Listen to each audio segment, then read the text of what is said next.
Okay, so first of all, thank you very much for having me here. I'm really honored to be here. And I know that the topic I'm going to talk about, which I'm going to keep a few notes handy for as a safety blanket, is the kind of topic that's really better done in a discussion than in a presentation. And it was also a discussion where I first met Sven about this.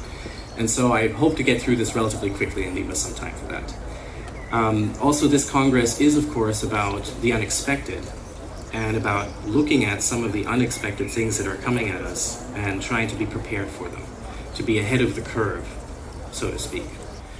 Now, to get us going, I'd like to get us all kind of on the same level a little bit by talking a bit about what the brain actually is. Not too much though. All I'll say about this is the brain is really a kind of machine. Maybe you're already accustomed to that thinking, maybe you're not accustomed to that thinking, but the brain is made up of a lot of tiny pieces, which we call neurons, and each of those neurons really lives in its own little universe. All the neuron knows is that every once in a while it receives some kind of input, and that input changes its voltage. And every once in a while it responds by creating kind of an electric firestorm or burst of its own, a spike or a burst that's coming out of it. And this is what each of those neurons does. And together, still, somehow, they manage to make a mind emerge with all of the parts that come with it. So your emotions and your consciousness and your perceptions, all of those things are in there. So that's interesting. And it sounds kind of familiar because there's something else that sort of reacts like that. Maybe not a transistor by itself, but little electric circuits work sort of the same way. They can respond to an input and then they can react to that with some electrical output. Now, if we take a lot of these little pieces together, we've got a brain, but then we can go beyond that. What happens when you put together a lot of different brains, actually not so different, of the same kind? What you get then is a society, and of course the type of society that you get depends entirely on the kinds of brains that you're putting into that. So if we're talking about bees, then you get a bee colony that behaves in a certain way. And of course what it does is, it goes out and finds honey, rears its young, but it's not going to be contemplating the mysteries of the universe, things like that. Whereas here we have a human society made up of human brains. But actually, since a number of decades, we've gone a little bit beyond that, because we also have these things that we call computers. And computers process information in a way that's a little bit familiar to us, that produce output that we can react to. And so humans react to what the computers are producing, and we can say that we're living in a human and machine society, in a sense. And really, it's funny to think how much we go through life without actually stopping to think about what all of that means and what the mind or the brain really means to us. And largely that's because there hasn't really been much that we could do with it. There hasn't been much we could change about it. But it's important to think about from time to time. So it's very important because everything that we are, everything that we perceive is really about our mind. It's something that we're generating and creating. And the Buddhists have had insight on this for a long period of time. They've said, you really don't exist as such. It's what you're creating. You're an illusion of yourself. You're creating something there. And Western philosophers also got in on that. Say David Hume, for example, who also very clearly believed and pointed out that, yes, you're creating. It's an illusion in a sense. You're creating yourself again and again and again. And the same thing about the world around you. Now, of course, the universe has really physical law, but the way we perceive the world is something that we generate and create based on how our minds work. And not all minds are the same. If you're a monkey, you create a different kind of world for yourself. If you're a bat, you create a different kind of world. If you're an insect, you create a different world. And now how about machines? Machines probably live in a different sort of world. Maybe not one that they're themselves aware of at this point, because we just haven't brought them to that point or thought that that was important for them to have a self-model. But certainly something that's different from our perspective. For example, machines might be able to see things that we can't see. They can see infrared and ultraviolet. They can look at it through microscopes. They can see things very far away. They might be able to perceive events that are happening in time spans that are much shorter than the time spans we're used to thinking about. Thinking that happens in nanoseconds, milliseconds, microseconds. Or things that happen over a longer period of time.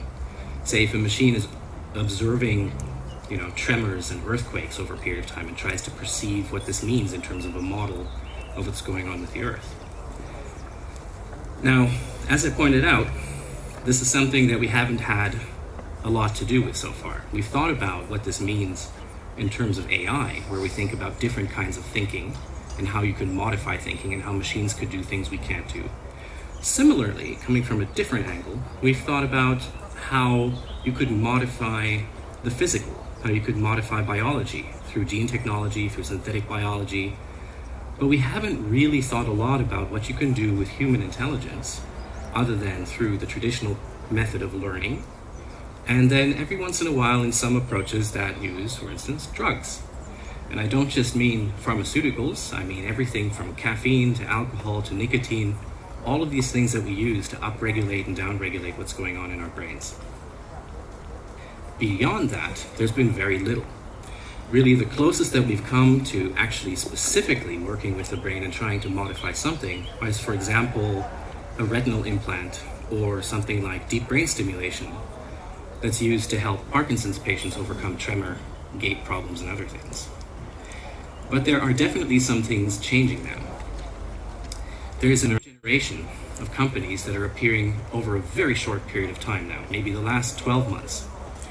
One of those companies is Cortera, which came out of UC Berkeley, and I believe that one of the people instrumental in making that happen, Jose Carmena, was actually here at the 2bAhead maybe a year ago, probably talking about something like his ultrasound-powered neural dust and other things. The second one that I'd like to mention is Kernel. That's the company that I work for now, and as Sven already introduced, it took us a while to figure out exactly how to make that work as a commercial enterprise, mostly because we need to be very concerned about what do you do if you're going to work with the brain directly, if you're trying to work with neurotechnology beyond what a DBS system does, if you want to create interfaces with the brain, to make sure that what you're doing has the right risk-benefit trade-off for the people involved, patients in this case. Risk-benefit trade-off is usually something where the benefit has to vastly outweigh the risk to make it worthwhile for someone. Not sure this always applies. There are areas such as plastic surgery, for example, where you can wonder, is the risk-benefit trade-off really so much more benefit than risk? But most of the time, that's how it goes. There's also another company that appeared very recently. Elon Musk started that one. It's called Neuralink, and there's a backstory there about Neuralink and Kernel that I won't go into, but it's interesting. And there are a few other ones like Facebook and Google both have their own efforts to try to do something that is brain-machine interfacing and to try to get that into their products. Now, there are some serious challenges, of course, and the biggest one is simply that the brain was not meant to be worked with that way. It's not a device that we created to interface with. It's not supposed to have an interface beyond the natural interfaces like our eyes and our arms and things like that. So getting in there and trying to connect directly with the neurons is something that you have to do very carefully. You want to go in there, not only do you need to get access to as many as you can and be able to read the signals you want to, but you also want to do that without causing damage, without causing harm. In addition to that, if you want to not just read, but you also want to stimulate, you want to create neural codes that mean something to the brain, you have to understand something about what you're reading. There's this vast deluge of data there, and you need to understand something about what patterns mean what, and what would happen if you modify this, if you send back a signal of a certain kind. Are you going to get any kind of secondary effects that you don't want? This is rather complicated, and we haven't really been able to look into that to a great degree, mostly because we haven't had the technology to gather that data. And then finally, if you want to be able to work with the neural code in real time, because it's such a deluge of data, and because there are so many neurons, it means that you have to have some really powerful hardware working on that data. That's on the external side, but also if you want to build those interfaces properly, you need to have hardware on the inside. And then hardware on the inside has to meet a lot of very complicated specifications. So for example, it needs to make sure that it works on such low power that you will not heat up the environment around that chip or whatever you're putting in there to more than 2 degrees centigrade. And at the same time, it still needs to be able to respond correctly, and the device itself should be able to survive permanently in an otherwise hostile environment, this saline type of solution, this kind of environment that's there with antibodies, etc. But there is a technological revolution happening, in this area right now. First of all, for a number of years, imaging has made some leaps and bounds to the point where now, if you want to look at tiny animals and you want to understand what are the connections between the neurons, you can look at almost the entire brain and see what the connections are for these very tiny animals. And you can even look in vivo at the activity that's happening in those tiny brains, almost at the neuron by neuron level for almost all of them, for very small animals. And some of this is beginning to transition into work with humans. On the interfacing side, we used to be stuck in this very flat area of the exponential curve where it seems like it's linear. For years, we were only able to record, stimulate a few neurons at a time, maybe a few tens of neurons. But this is changing because as in quantum computing, where now quantum computing is beginning to take advantage of chip technology, the silicon revolution that happened before us, here we can start to take advantage of that same production technology for the building of these interfaces. And these interfaces are beginning to take off using nice new materials that are flexible and therefore not as damaging to the brain, that persist longer, but that can also increase the number of sites on them in an exponential way. So we're seeing that this year, for instance, you can record from several hundred neurons at a time and stimulate several hundred neurons. Next year, it's going to be a few thousand. The year after that, a few tens of thousands, and this is the actual projection of where it's going. And then after that, you're getting into the millions. Once you hit the millions, it gets really interesting, because at that point, the number of neurons that you're directly communicating with becomes a significant percentage of a certain area or region of the brain that you're working in. The most important development, though, hasn't been that or any of the newfangled things that might come and displace this electronic technology like optogenetics or ultrasound, as you've heard before, but is really the kinds of organizations that are working in the field that make the progress much more rapid. Because now we don't have to work in academic silos or through the academic grant system that takes away a lot of attention, but instead, in addition to what's happening here in Europe, like the Human Brain Project, companies like Kernel and like Neuralink can put together the best scientists, the best engineers from multiple disciplines and focus them on a problem, and also take advantage of this approach of fail fast, where if a method doesn't work really well, you try something else, but you know what you're going for. It's one goal, everybody working together on that, with the same sort of incentives that usually drive a company, which is value. And there is a lot of perceived value there. Because if you think that the internet has value, that big data has value, that personalized data has value, how much value is there for a person in their own brain data? What can you get out of that?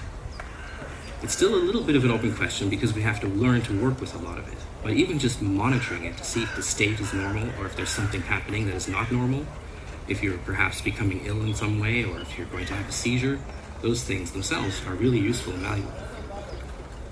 Now, what can you expect going forward? I think in the next, say, 3 to 5 years, the first people that we might call, and this is how we're going to use a term here, superhuman in this sense, they're all patients.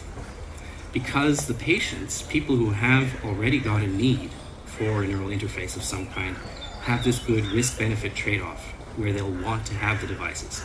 But if you're going to give someone an implant that, for example, helps them with their Parkinson's, that is a DBS type of device, or if you're giving them a retinal implant so they can see, or an implant that goes straight to the visual cortex so they can see again, in addition to giving them what they need for their therapy, there's no reason that, say, in the optical implant, the retinal implant, that you can't also allow them to see ultraviolet, right? Or infrared. And similarly, if you can downregulate depression and anxiety to be able to deal with that as a therapeutic approach, why can't you also use it in a very specific approach when you want to? You see, where this diverges from drugs in a very important way is that a drug is something you take, it affects most of you, perhaps just your brain, maybe all of your body, it has side effects, and it will last from the onset of the drug until the drug is used up. If you have a device, you can turn it on and off at will. So let's say that you're about to go on that date and you want to be less anxious. Okay. Or if you want to go into that exam, you want to be less anxious. Or you're an American politician and you have to go testify to Congress. Turn down your anxiety. Now, the same thing is true for focus. What if you want to be more focused and you can increase your focus so that learning is better? Initially, you might apply this for patients who who have Alzheimer's and who are trying to do better at learning or still being able to remember. But you could also use that to turn it on and focus on something when you're trying to learn something you really want to learn, if you're studying or if you need to watch that road. And these are the first kinds of things because these are easy. Easy is of course a relative word, but we kind of know what to do in this level when it's this sort of upregulation, downregulation of many neurons at a time. That's what DBS does, and that's what you'll also do if you're trying to work with anxiety and depression and with focus and things like that. Those are sort of the low-hanging fruit. But what happens after this low-hanging fruit that you might see appearing in 3 to 5 years, where the patients are the first examples of what enhancement is like? After this time, you get the much better interfaces that are of such high quality, that have so many neurons that they can interface with, that you can start working in sensory motor areas or in cortical areas that are cognitive. In sensory motor areas, we're talking about things like vision, we're talking about feedback from the body, we're talking about motor output.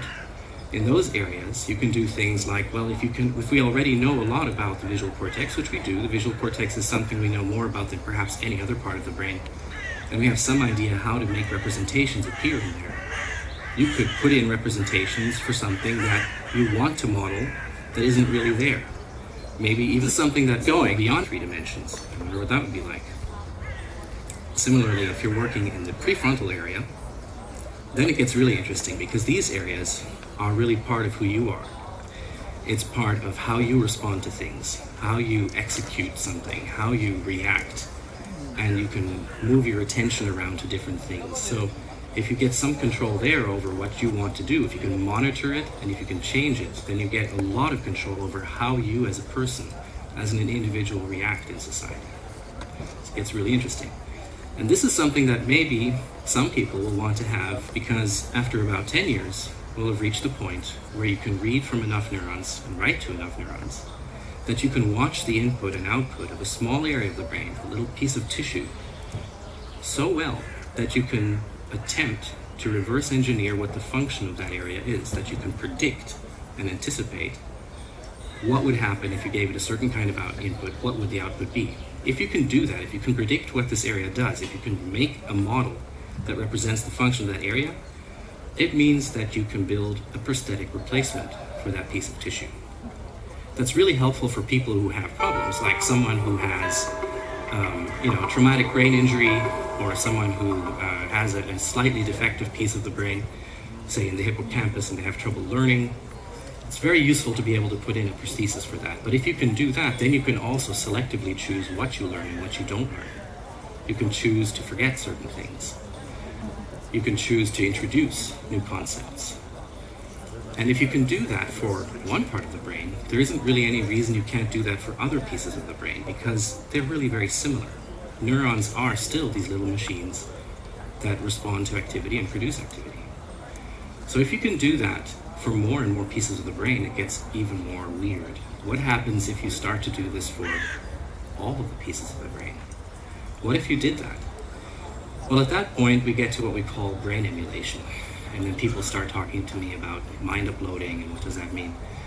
But just think for a second, if you can create neural prostheses for all the different parts of the brain, it would mean things like you could take a snapshot, make a backup of the state of your brain.